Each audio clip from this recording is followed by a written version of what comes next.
guys, hello and welcome to the first ever mobile gaming corner with me, Just My Plays.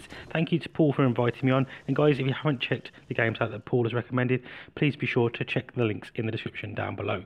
Now we're moving on from here on out, everything mobile gaming wise. The first game I want to recommend to you guys is a game called The Abandoned. You should be able to see it on your screen right now. Well, I know you can because I'm watching it as well. So as you can see here, I'm collecting loads of goodies like bark and stuff, and eventually I'll only collecting things like mushrooms, sticks, apples, everything that every person could ever want in the world. And the reason why I'm collecting all these things is because this is a survival game. So you've basically been in a helicopter and something strange happened. The helicopters had to land or crash land for some reason, and you've been left, well, by yourself, and you're basically trying to have to survive. So collecting everything within your, that you can possibly collect is the kind of key to this one, guys. Making sure you're collecting things.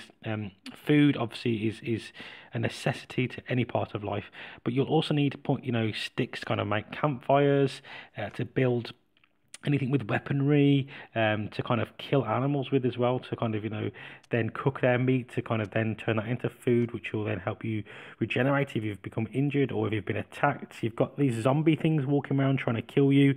It's kind of all of a bit of a mess, but it's really, really intriguing. Graphically wise, I think it's absolutely stunning, which I'm sure you guys will admit as well.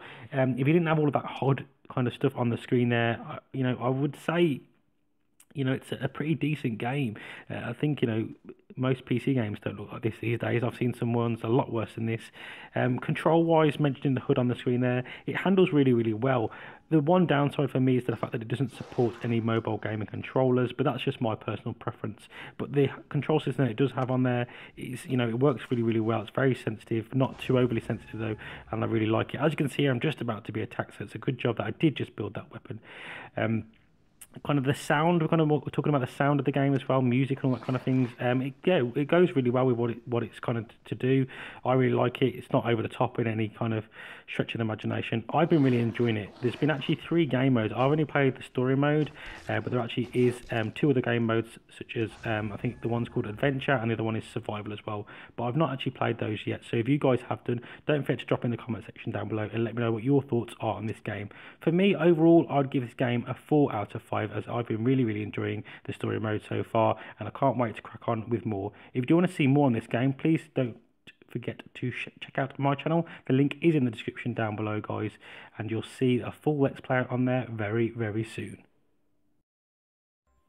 We then move on to the second game, The Escapist. I'm sure you've all played this before on the PC, but it's finally come to the Android store now as well. It is available on iOS. Again, I will leave the links in the description down below for you guys. Now, what is The Escapist about? If you've not heard about it, well, it's about crafting things, stealing things, brawling things, but mainly the main objective of the game is just escape from the prison. So as you can see here, I'm just this is the tutorial very early on in the games. Graphically, really, really like the kind of simplistic kind of 8-bit console style graphics. Control systems, it will just kind of slightly let it down. There is 2 control systems available, so you have got touchscreen, is what I'm playing it on right at this moment in time. Then there is a second option to actually have a virtual kind of joystick on the screen as well.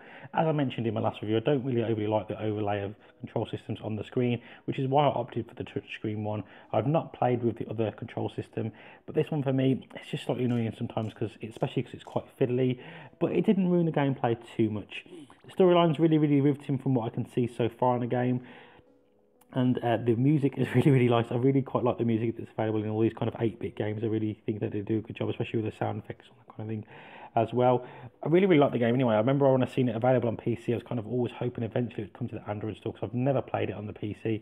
And yeah, now I'm kind of managing to get my hands on the game for the first time.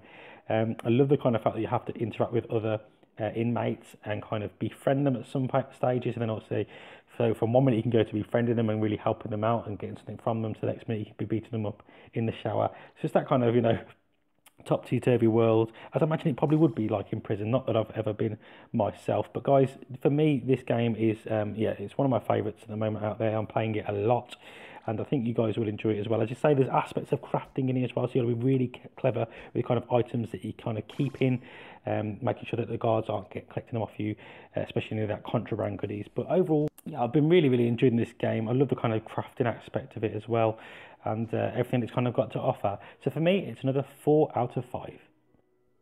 Unfortunately, guys, that's all we have time for in today's episode. But if you haven't enjoyed this one, don't forget to show support by smashing the like button. Also, make sure you hit the subscribe button as well, so you will never miss an Just Gaming podcast in the future.